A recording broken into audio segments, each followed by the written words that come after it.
Ouais, donc Fred, je voulais simplement que tu expliques, parce que c'est important pour le client qui nous regarde, de savoir quel a été le principal obstacle au départ sur le dossier pro, qui aujourd'hui, par ton intervention et les éléments que le client t'a fournis, a débouché forcément sur des accords, puisqu'on a eu principalement des accords sur le professionnel, et on a eu un accord sur le particulier, mais qui était dépendant du pro, puisqu'il fallait valider ses revenus. Pardon.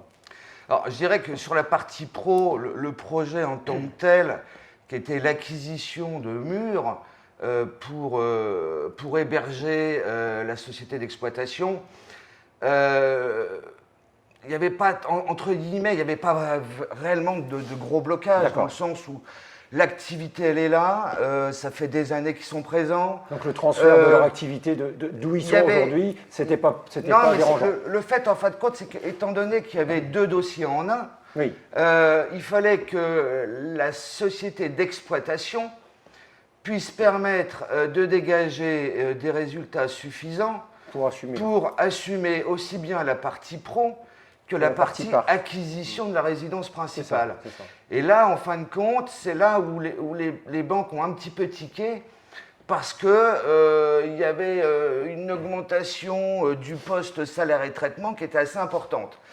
Et que cette augmentation, il fallait l'expliquer et il fallait pouvoir dire que c'était pérenne dans le temps. Certaines banques ont accepté, je dirais, le fait de ma présentation. D'autres le refusaient parce qu'ils se posaient pas mal de questions sur justement si cette partie augmentation des revenus allait être pérenne.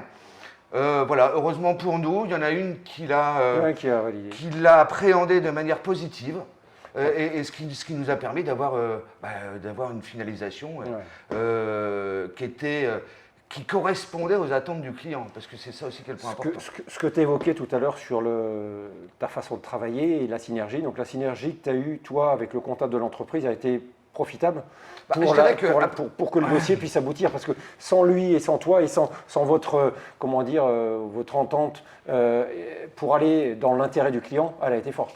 Ah, mais il est certain qu'à partir du moment où le comptable joue le jeu, on va dire ça dans ces termes, c'est beaucoup plus facile pour nous, tout simplement parce que le comptable est réactif. Moi, ça me permet d'éclaircir certains points que la cliente ne m'a pas dit ou qu'elle ne sait pas, tout simplement. Donc, voilà, sur la présentation d'un dossier, surtout quand il y a des prévisionnels à faire et ce genre de choses, avoir un contact privilégié avec le comptable de cette même société, c'est primordial. Je dirais que ça fait tout dans la recherche d'un accord de financement.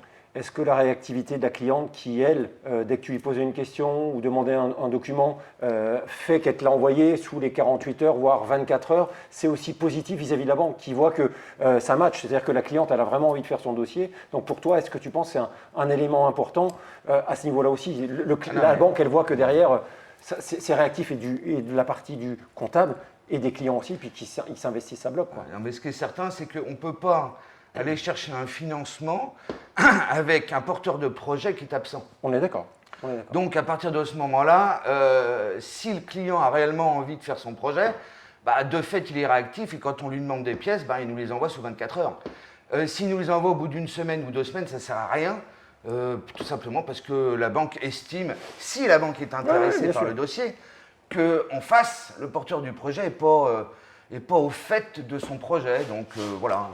D'où l'importance d'avoir vraiment des gens qui sont réactifs et qui veulent absolument trouver une issue favorable. Et ça fait partie aussi de ton travail quand tu détectes un client qui vient te voir. Tu ne sens pas cette réactivité, cet investissement comme l'a eu cette cliente et ce client-là.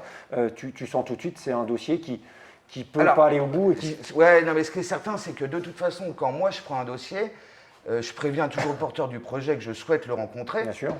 Pour déjà le voir de visu, savoir comment il est, comment il s'investit. Et je lui précise aussi que ce premier rendez-vous me permettra de prendre ou pas le dossier, puisque en dernier lieu, je décide de prendre ou de ne pas prendre le dossier, parce que ça ne sert à rien de faire perdre du temps au porteur du projet si, pour ma part, le dossier n'est pas envisageable à l'instant T. on va dire.